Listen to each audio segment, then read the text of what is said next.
Hello students. मैं अभिषेक जहांगीर आप सभी का स्वागत करता हूँ। आज हम बीएससी फर्स्ट ईयर में फर्स्ट सेमेस्टर का सिलेबस स्टार्ट करने जा रहे हैं। इसमें पेपर है discrete mathematics and optimization theory. उसमें हम यूनिट नंबर फर्स्ट करेंगे जो कि डिस्क्रीट मैथमेटिक्स से है। और फर्स्ट यूनिट में हम जो सबसे पहले जो टॉपिक पढ़ेंगे वो है सेट थ्योरी। तो आज हम सेट थ्योरी के बारे में पढ़ने जाएंगे।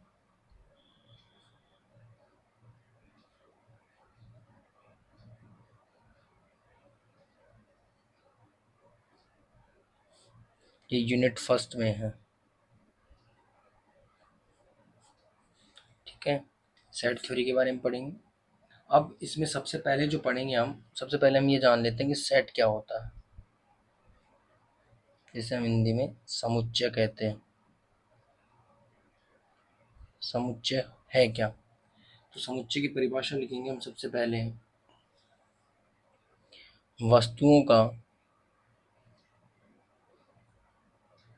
वस्तुओं का सुस्पष्ट तथा सुपरिभाषित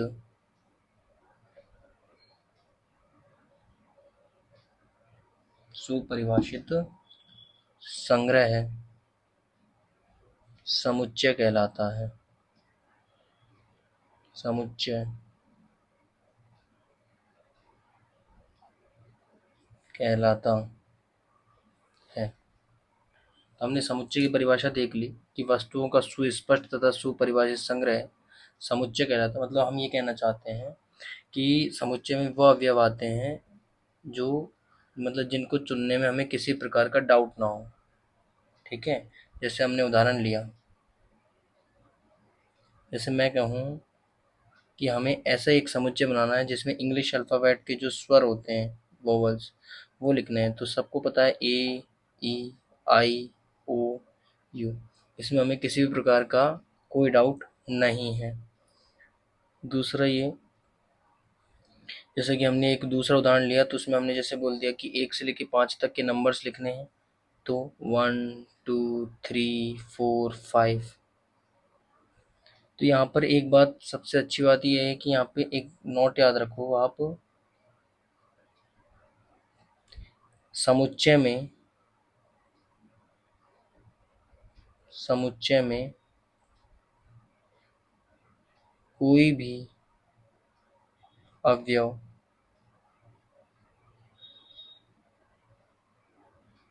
एक से अधिक बार नहीं आता। मतलब हमने देख लिया, जैसे ए है, ए सिर्फ एक ही बार आया है, वापस रिपीट नहीं हुआ। मतलब कोई भी जो अवयव है वो इसमें बार बार रिपीट नहीं होना चाहिए। ये हमने पहला नोट पढ़ लिया। दूसरा ये पढ़ेंगे कि समुच्चय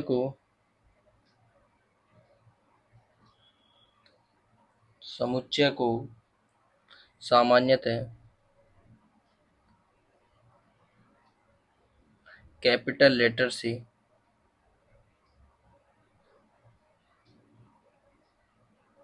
से दर्शाया जाता है।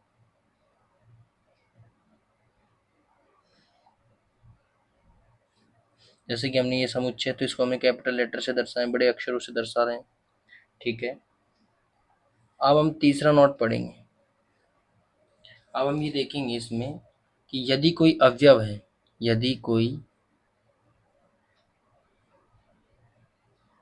अवयव, जैसे कि हमने स्मॉल ए ले लिया, स्मॉल ए, समुच्चय कैपिटल ए का सदस्य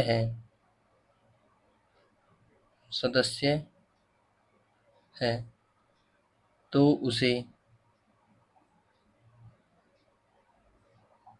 निम्न प्रकार से दर्शाया जाता है।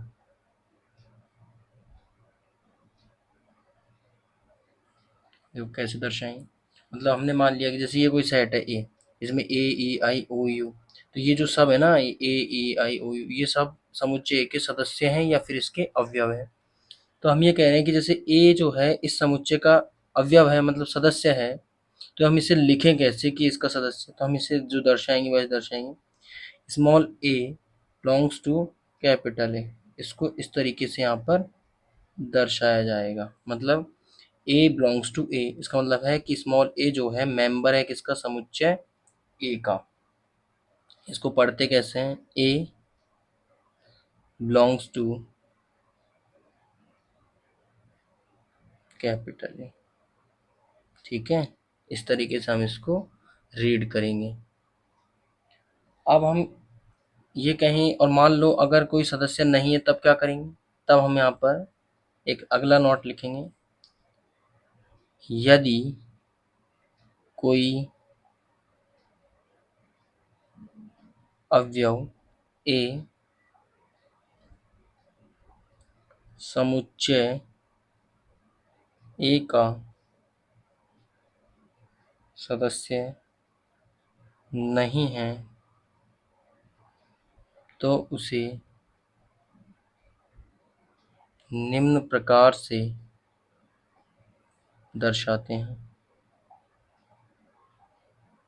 कैसे, ए जो है अब इसका सदस्य नहीं है तो हमने यहाँ पर इसको कट कर दिया है, और इसको जो पढ़ने का तरीका है वो कौन सा है वो समझो। इसको क्या कहते हैं, इसको कहते हैं A does not belongs to, कि ए इससे संबंध नहीं रखता। A does not belongs to capital A, कि स्मॉल ए जो है कैपिटल ए में है ही नहीं, इसका मतलब ये आता है।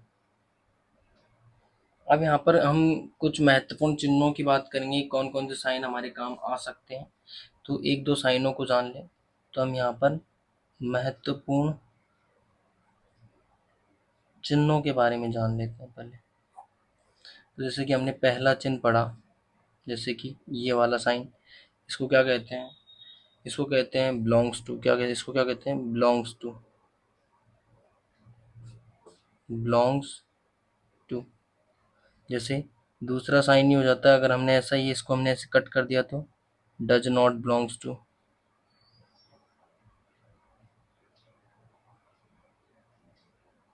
ठीक है, अब एक साइन ऐसा आ जाए उल्टा ई जैसा, उसे कहते हैं देयर एग्जिस्ट,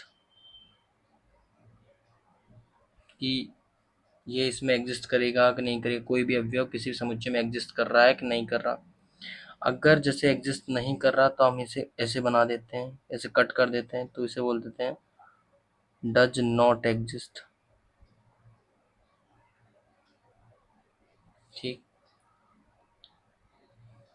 अगर कोई साइन आपके पास ऐसा आ जाए इस तरीके से तो उसे कहते हैं फॉर ऑल। क्या कहते हैं इसे, फॉर ऑल कहते हैं। और अगर आपके पास कोई साइन ऐसा आ जाए इस तरीके का तो उसे कहते हैं इफ एंड ओनली इफ, मतलब यदि और केवल यदि, इसका मतलब होता है यदि, यदि और केवल यदि। ठीक है, और ये देखो वापस देखते हैं एक बार, एप्सिलॉन इसका मतलब होता है कि बिलोंग्स टू, मतलब कोई भी एलिमेंट इसमें बिलोंग करेगा या नहीं करेगा, और हमने कट कर दिया तो इसमें बिलोंग नहीं करेगा। देयर एग्जिस्ट का मतलब कोई भी एलिमेंट उसमें है या उपस्थित है या नहीं, और देयर डज नॉट एग्जिस्ट का मतलब होता है कि वो उसमें उपस्थित नहीं है। इसका मतलब कि फॉर ऑल, मतलब जितने भी एलिमेंट हैं उन सबके लिए बात कर रहा है, और ये कह रहा है यदि ऐसा है तो वैसा होगा, मतलब यदि और केवल यदि। ठीक है, अब हम अपने नेक्स्ट पेज पर देखेंगे, देखेंगे कि समुच्चय को कितने प्रकार से निरूपित करते हैं, मतलब दर्शाते किस किस तरीके से हैं। तो हम यहाँ हेडिंग लगाएंगे समुच्चयों का निरूपण। समुच्चयों का निरूपण मतलब इसको किस तरीके से दर्शाया जाता है वो इम्पोर्टेंट है हमारे लिए।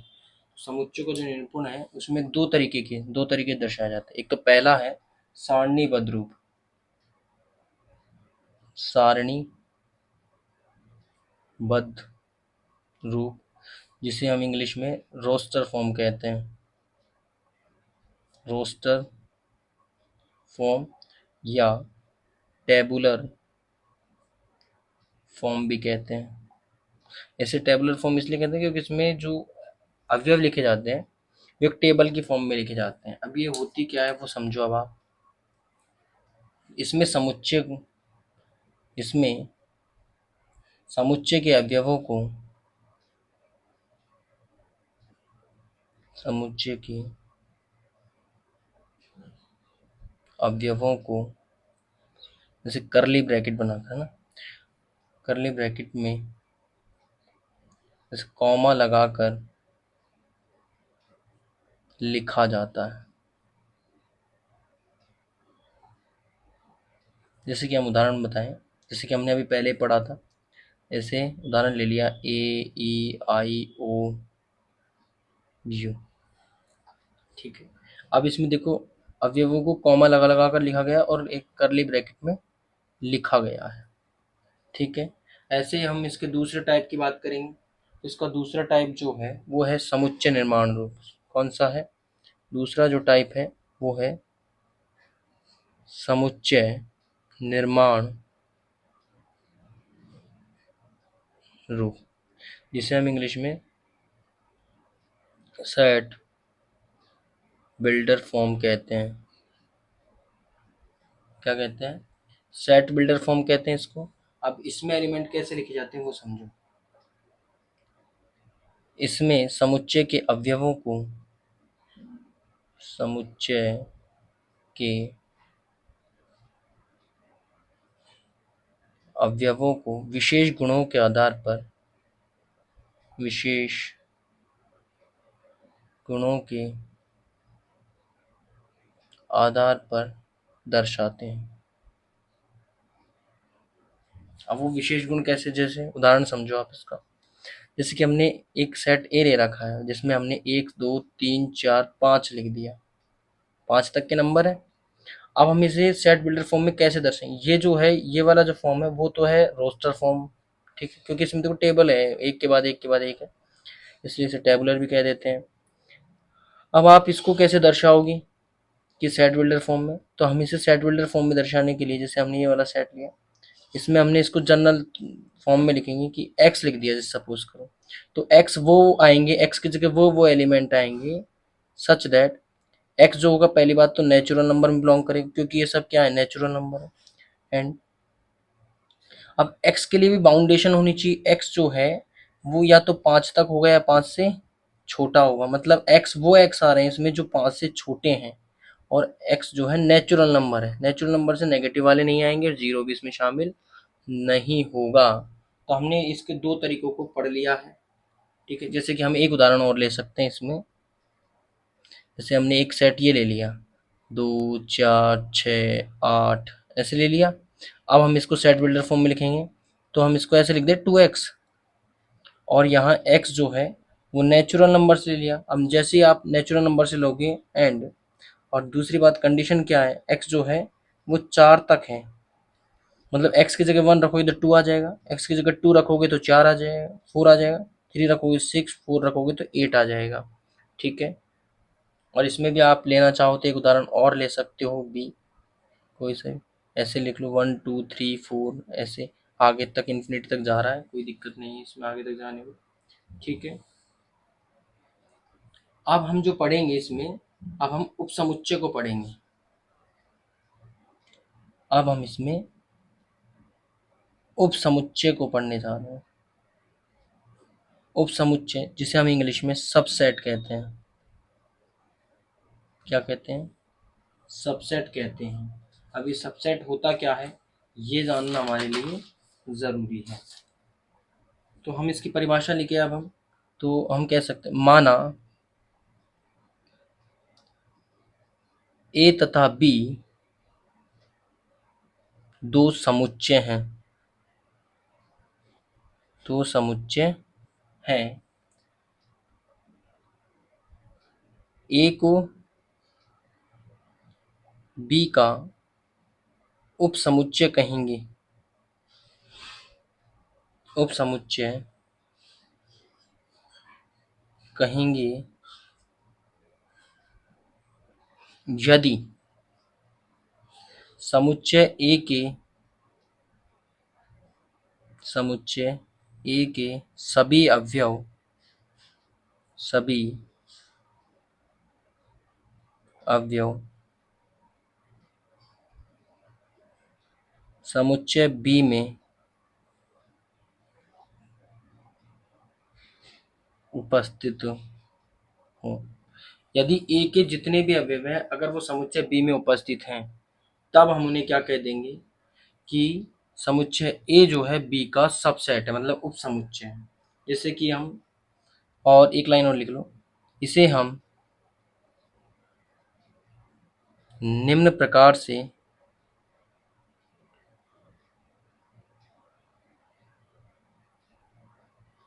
दर्शाते हैं। कैसे?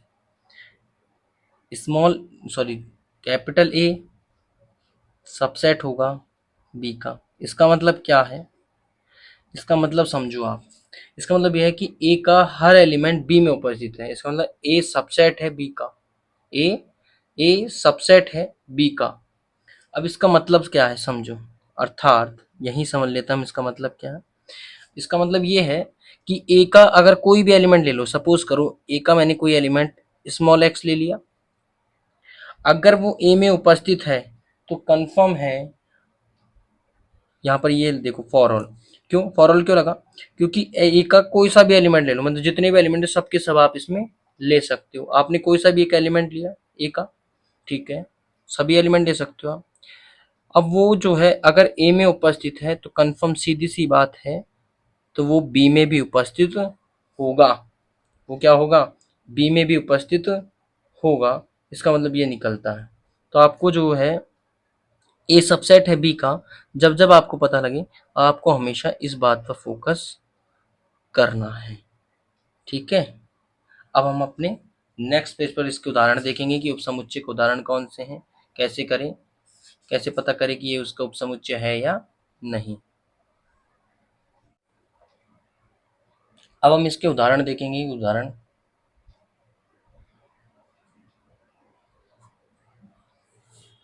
जैसे कि मान लो हमने कोई सेट ए ले लिया, 1 2 3 4 5 6 7। हमने दूसरा सेट बी ले लिया जिसे हमने सेट बिल्डर फॉर्म में लिख रखा है ऐसे एक्स, जो कि नेचुरल नंबर से, मतलब एक नेचुरल नंबर का एक सेट ले लिया है हमने। इसलिए अब हम कह सकते हैं कि ए जो है सबसेट है बी का। ए क्या है यहाँ पर? सबसेट है बी का। क्यों कह सकते हैं? क्योंकि 1 2 3 4 5 6 7 तक जो है नेचुरल नंबर में आते हैं। जब नेचुरल नंबर में आते हैं तो ए के सभी एलिमेंट किस में हो गए? बी में उपस्थित है। इसका मतलब ये क्या है? ए जो है सबसेट है बी का। अब समझो, यहाँ ए तो क्या है?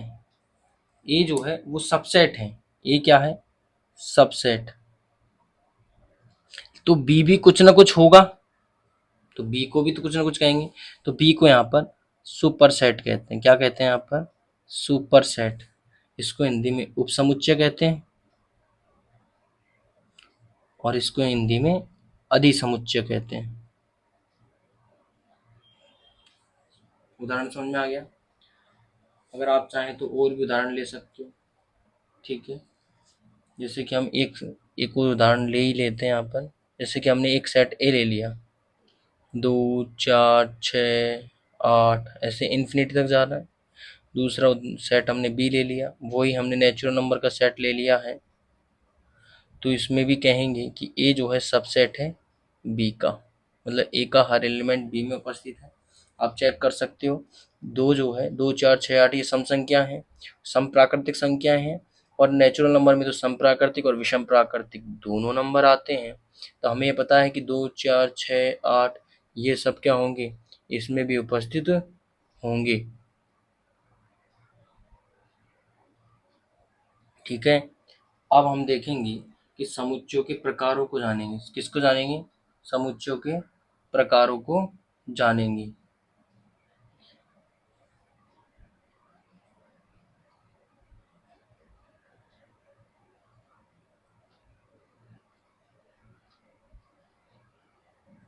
समुच्चयों के प्रकार। अब समुच्चयों के प्रकारों में हमारे पास कौन कौन से समुच्चय, हम इनको जानेंगे। तो पहला जो समुच्चय है उसको पढ़े हम। तो पहला समुच्चय है समान समुच्चय।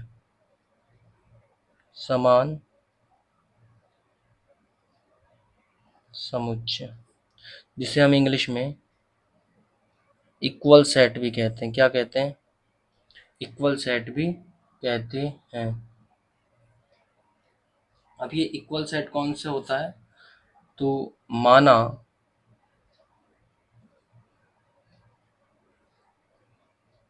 समुच्चय ए तथा समुच्चय बी दो अरिक्त समुच्चय है।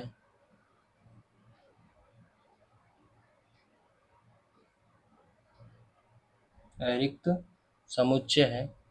तब हम तब समुच्चय ए को समुच्चय ए को समुच्चय तथा समुच्चय सॉरी सॉरी सॉरी समुच्चय ए तथा समुच्चय बी को समान समुच्चय कहेंगे। समान समुच्चय कहेंगे यदि समुच्चय ए के सभी अवयव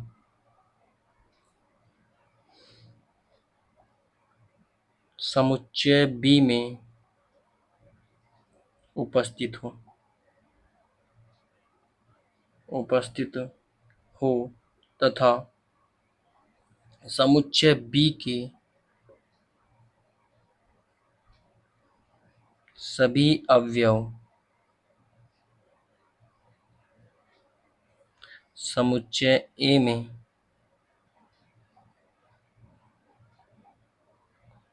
उपस्थित हो। मतलब ये कहने का मतलब ये है कि समुच्चय ए के सभी अवयव बी में होने चाहिए और बी के सभी अवयव ए में होने चाहिए। ठीक है कि नहीं? अब जैसे हम उदाहरण की बात करें। अच्छा, पहले इससे पहले ये देख लेते हैं इसको दर्शाते कहते हैं कैसे हैं। इसे ए बराबर बी से दर्शाया जाता है। मतलब ए समुच्चय जो है बी समुच्चय के बराबर है। ठीक है। अब हम ये देखेंगे कि उदाहरण देख लेते हैं इसका। जैसे कि हम उदाहरण की बात करें तो हमने कोई एक समुच्चय ले लिया ए, जिसमें हमने एलिमेंट ले लिया 1 2 3 4।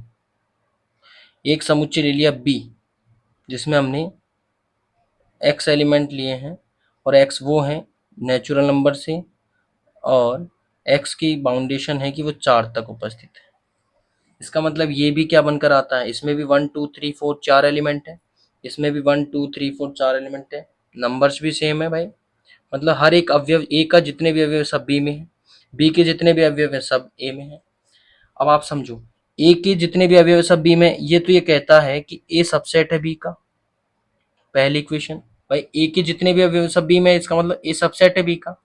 और ये कहता है कि बी के जितने भी अवयव हैं सब ए में है, इसका मतलब कि बी सबसेट है ए का।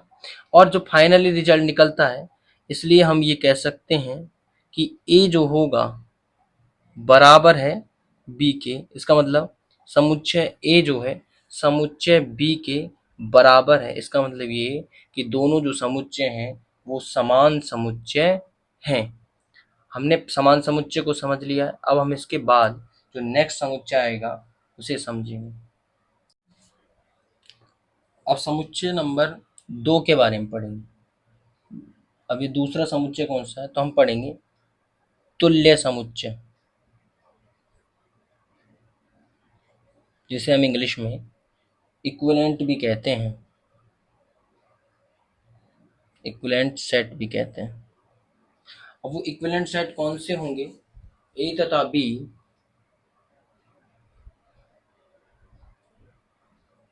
दो अरिक्त समुच्चय हैं, अरिक्त समुच्चय हैं।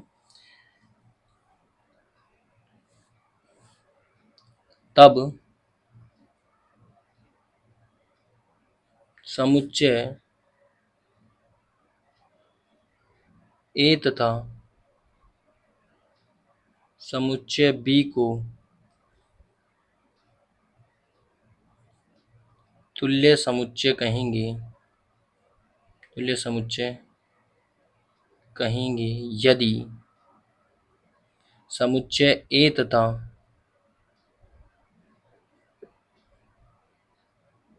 समुच्चय बी में अवयवों की संख्या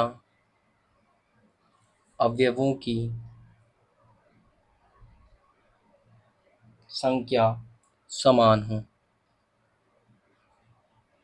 अवयवों की संख्या समान हो मतलब समझो आप इसको कैसे कहेंगे कि अवयवों की संख्या समान है। और इसे पहले ये लिख लेते हैं कि इसको दर्शाते कैसे हैं।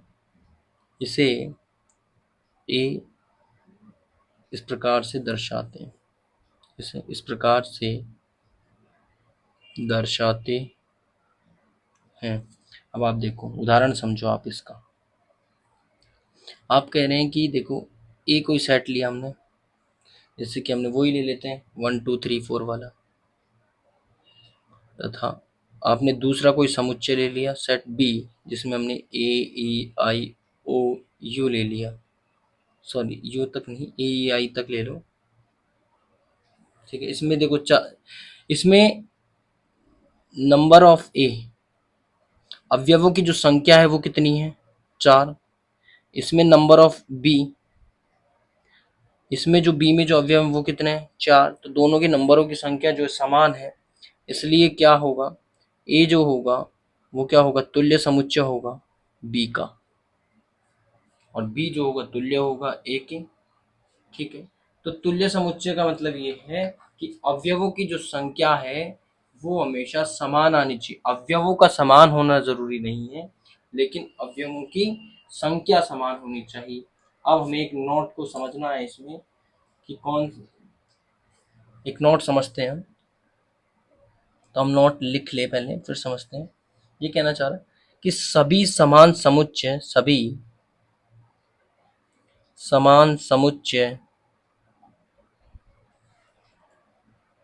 तुल्य समुच्चय होते हैं।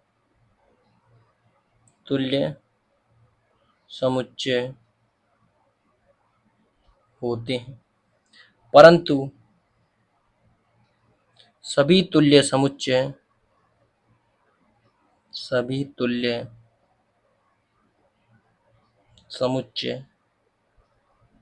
समान समुच्चय होना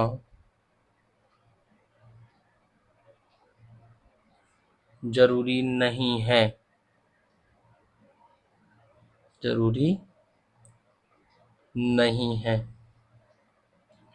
इसका मतलब समान समुच्चय तो तुल्य समुच्चय होते हैं, क्योंकि समान समुच्चय जो है वो तुल्य समुच्चय क्यों होते हैं। देखो कोई भी दो समुच्चय लिया आपने, अब वो दोनों समान है, इसका मतलब नंबर ऑफ एलिमेंट मतलब अवयवों की संख्या भी समान है और अवयव भी समान है, तो वो तो सीधी सी बात है तुल्य हो जाएंगे। लेकिन तुल्य में तो क्या होता है नंबर ऑफ एलिमेंट जो होते हैं मतलब जो नंबरों की संख्या सॉरी अवयवों की जो संख्या है वो क्या है इधर समान है, लेकिन अवयव समान नहीं है, इसलिए इनका समान समुच्चय होना जरूरी नहीं है। अब हम इसके बाद जो थर्ड टाइप पढ़ेंगे वो है रिक्त समुच्चय। रिक्त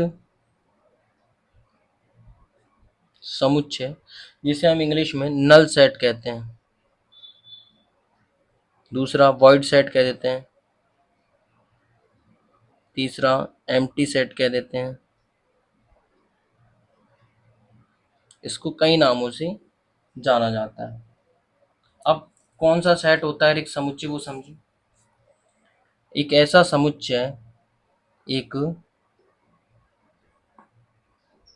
समुच्चय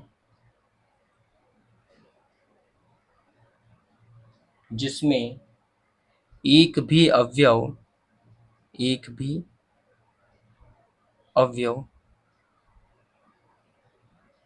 उपस्थित ना हो, मतलब एक भी एलिमेंट नहीं होना चाहिए, जिसे निम्न प्रकार दर्शाया जाता है।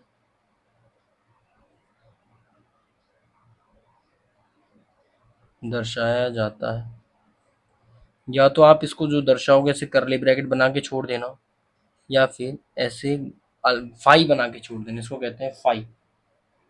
ठीक है, अब जैसे कि हमें इसका एक उदाहरण ले सकते हैं। जैसे कि हमने कोई सेट ए लिया, इसमें वो एलिमेंट आएंगे एक्स के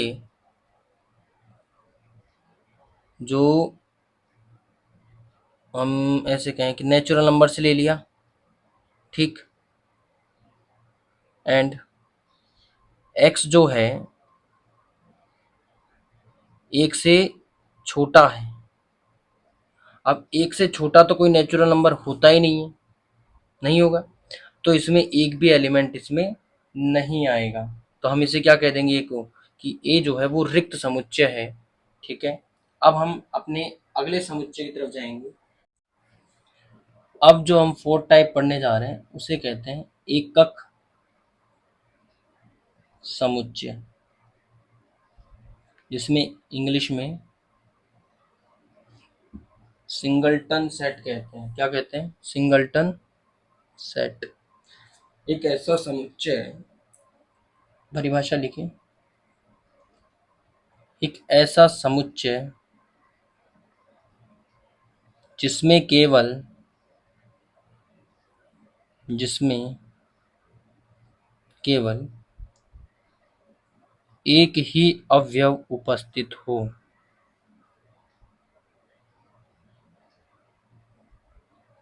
जिसमें केवल एक ही अवयव उपस्थित हो। उदाहरण को समझो आप। जैसे कि हमने कह दिया ए, दूसरा उदाहरण ले लिया वो, जैसे कि हमने टू ले लिया। ऐसे केवल और केवल एक ही अवयव होना चाहिए इसमें, एक से ज्यादा अवयव इसमें उपस्थित ना हो, उसी को क्या कह देंगे? एकक समुच्चय कह देंगे। इसके बाद जो हम अगला पढ़ेंगे, नंबर 5 पर जो पढ़ रहे हैं, उसे कहते हैं परिमित समुच्चय। परिमित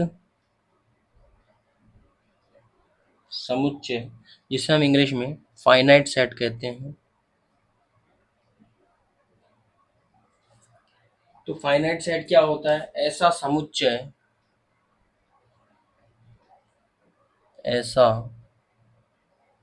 समुच्चय जिसमें अवयवों की संख्या, अवयवों की संख्या परिमित हो। मतलब जिनको हम गिन सके, मतलब ऐसे नहीं कि अनंत हो जाए, इनफाइनाइट हो जाए, ऐसा नहीं। तो जैसे उदाहरण लिखे हम इसका, जैसे कोई एक सेट है ए, मैंने 1 2 3 4 ऐसे लेकर गए और हमने 100 तक लिख लिया। तो इसमें हमें ये पता है कि 100 अवयव है इसमें, तो ये परिमित संख्या है, परिमित संख्या है। तो अब ये क्या, अब हम जो पढ़ेंगे वो जो है अपरिमित समुच्चय है। कौन सा है? अपरिमित समुच्चय, जिसे हम इंग्लिश में इनफाइनाइट सेट कहते हैं। मतलब ऐसा समुच्चय,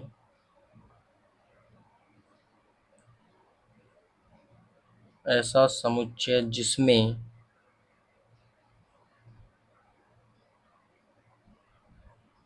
अवयवों की संख्या परिमित ना हो।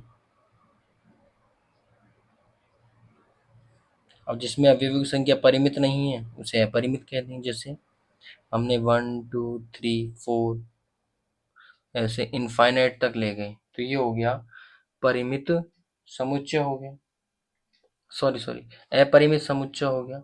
अब हम जो इसके बाद पढ़ेंगे वो जो है आपके, वो है पावर सेट। सातवां जो है आपके, वो आपके सिलेबस में है पावर सेट। पावर सेट, ये पावर सेट क्या होता है वो समझे अब आप। यदि ए कोई सेट है, यदि ए कोई समुच्चय है, समुच्चय है, तो ए के सभी उपसमुच्चय, ए के सभी उपसमुच्चयों का समुच्चय पावर सेट कहलाता है।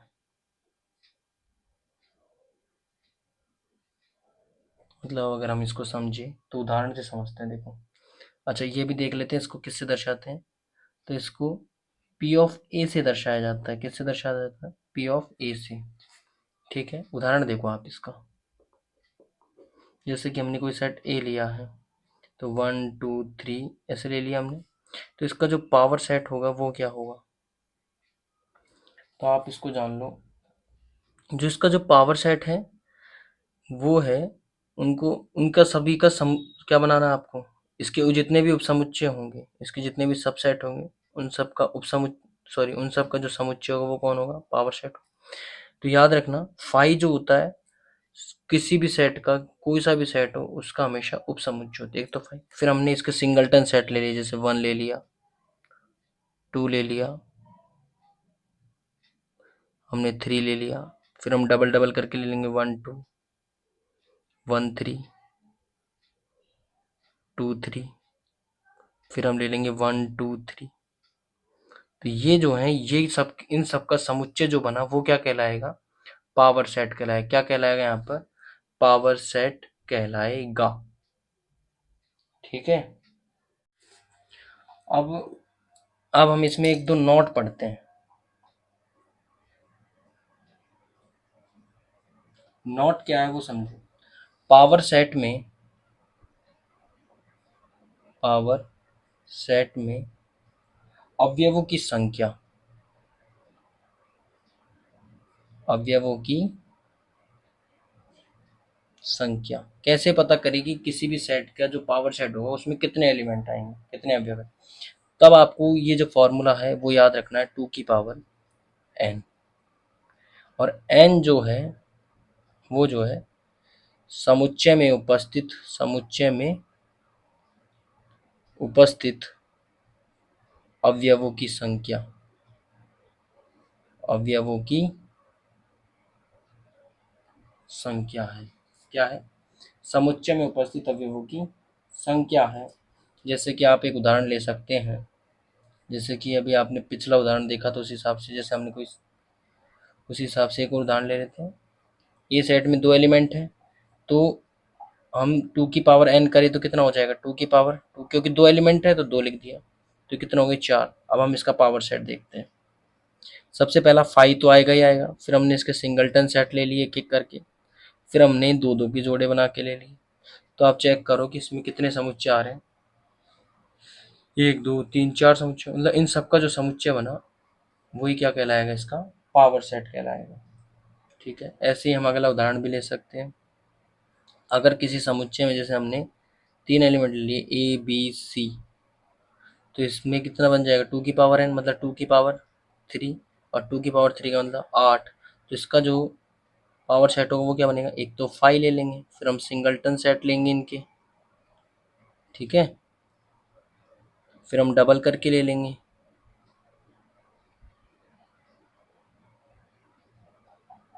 फिर हम ट्रिपल करके ले लेंगे। और इन सब का जो समुच्चय बना वो इसका क्या कहलाएगा? पावर सेट कहलाएगा। तो आज के लिए इतना ही काफ़ी है। अब हम अपना जो नेक्स्ट है वो हम नेक्स्ट क्लास में देखेंगे। इसके आगे का जो भी है अगली क्लास में देखेंगे। अगर आपको हमारा ये कंटेंट अच्छा लगा हो तो आप हमारी वीडियो को लाइक कीजिए, शेयर कीजिए और सब्सक्राइब कीजिए। Thank you.